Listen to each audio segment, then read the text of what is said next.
కేటీఆర్కి సంబంధించి పెట్టినటువంటి సెక్షన్స్ ఏవైతే ఉన్నాయో అవి నిలబడవు అని అంటున్నారు. అంటే ఈ కేసుకి సంబంధించి ఆ సెక్షన్స్ వర్తించవు అంటున్నారు. ఏ విధంగా? ఎలక్షన్ కోడ్ అమలులో ఉన్నప్పుడు నిధులు దుర్వినియోగం అంటున్నారండి. ఒకటి, వాళ్ళు ఏసీబీ వాళ్ళైతే ఏదైతే క్లెయిమ్ చేస్తున్నారో ఎలక్షన్ కోడ్కి ఏసీబీకి సంబంధం ఏంటి? ఎలక్షన్ కమిషన్ కింద ఉంటుంది ఎలక్షన్ కోడ్ ఆఫ్ కండక్ట్ అనేది. క్లియర్గా అందరికీ మనకు తెలుసు. ఎలక్షన్ విధులన్నీ కూడా ఎలక్షన్ కమిషన్ ఆఫ్ ఇండియా మనకు చూస్తూ ఉంటుంది. ఏసీబీకి దానికి సంబంధం ఏంటి వాళ్ళు ఆర్గ్యూ చేయడానికి? అండ్ పర్టికులర్గా వాళ్ళు ఏ సెక్షన్ అయితే చెప్తూ ఉన్నారో ప్రివెన్షన్ ఆఫ్ మనీ లాండరింగ్ కూడా ఇందులో వచ్చే అవకాశాలు ఉన్నాయి, ఎన్ఫోర్స్మెంట్ డైరెక్టరేట్ కూడా వచ్చే అవకాశాలు ఉన్నాయి అని చెప్తూ ఉన్నారు. ప్రివెన్షన్ ఆఫ్ మనీ లాండరింగ్ ఎలా వస్తుంది? కేటీఆర్ గారి పర్సనల్ అకౌంట్లోకి ఏమైనా డబ్బులు ట్రాన్సాక్షన్స్ ఏమైనా జరిగినాయా? ప్రభుత్వ నిధులు దుర్వినియోగం అనడానికి ఒక అగ్రిమెంట్, ఒక కంపెనీకి ఫార్ములా ఈ రేస్కి జరిగినటువంటి అగ్రిమెంట్ సివిల్ నేచర్ ఉన్నప్పుడు క్లియర్గా ఏసీబీకి సంబంధించి ఎలాంటి సెక్షన్స్ అప్లికబుల్ అవుతాయి? అసలు ఈరోజు వాదనలు కోర్టులో అవే క్లియర్గా జరిగినాయి.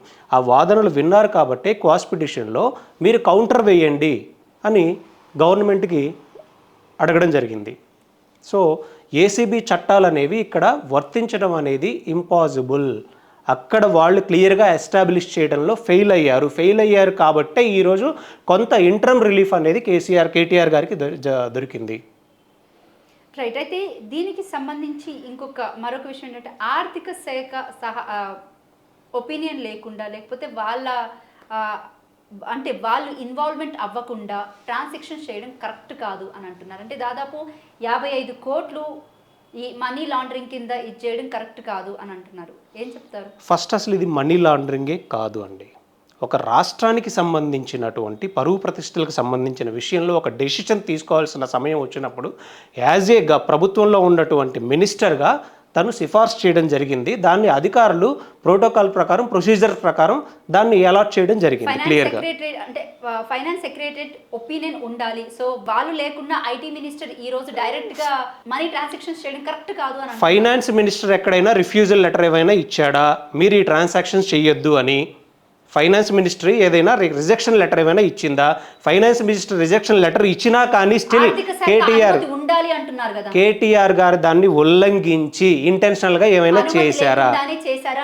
ప్రభుత్వానికి సంబంధించి నిర్ణయాలు తీసుకోవడంలో మంత్రిత్వ శాఖలకి ఖచ్చితంగా వాళ్ళకి కొంత స్వనిర్ణయాలు తీసుకునే ఎదుగుండేది. రాష్ట్ర భవిష్యత్తు దృష్ట్యా మాత్రమే ఇది.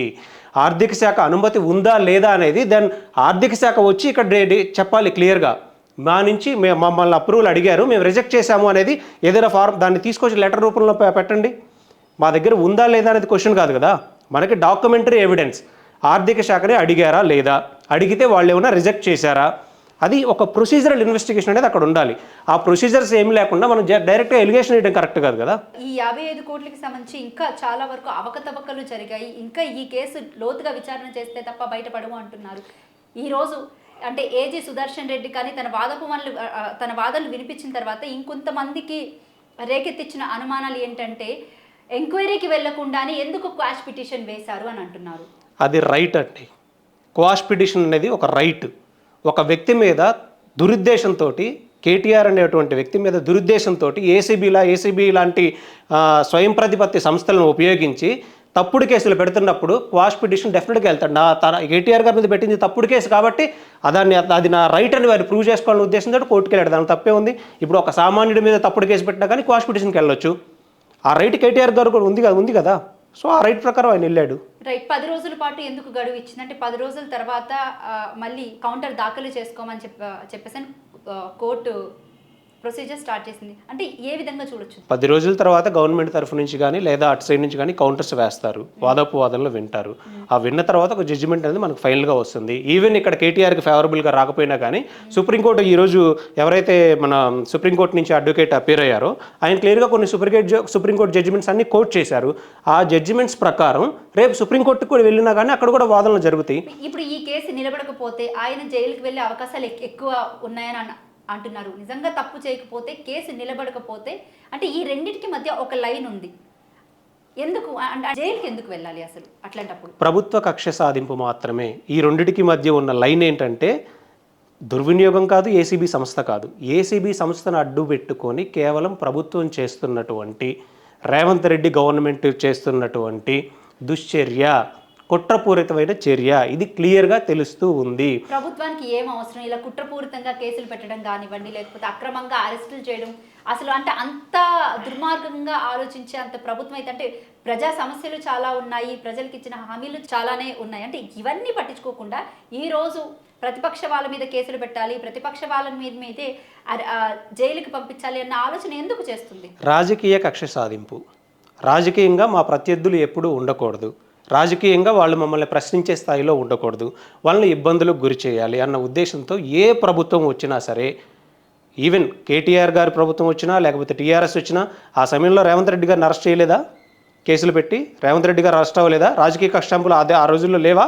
అలాంటి కక్ష సాధింపులు ఇప్పటికీ జరుగుతున్నాయి. ఇది సమాజానికి మంచిది కాదు, ఎస్పెషల్లీ తెలంగాణ ప్రభుత్వాలకి, తెలంగాణ ప్రజలకు మంచిది కాదు. వీళ్ళు ఎంతసేపు ఒక పార్టీ అధికారంలోకి వస్తే ఇంకొక పార్టీ మీద కక్ష సాధింపు చేయాలి, వాళ్ళని జైల్లో పెట్టాలనే ఆలోచనలోనే ఉన్నారు, కానీ ప్రజా సంక్షేమం మీద దృష్టి లేదు, ప్రజల అభివృద్ధి మీద దృష్టి లేదు, విద్యా విధానాల మీద దృష్టి లేదు. ఇంకా ప్రజలను ఎలా చైతన్యవంతంగా చేయాలి, ఇంకా ఉచిత పథకాల నుంచి ఎలా తప్పించి వాళ్ళని ఎలా మన అభివృద్ధి పదంలోకి తీసుకొని రావాలనే వాటి మీద దృష్టి లేదు.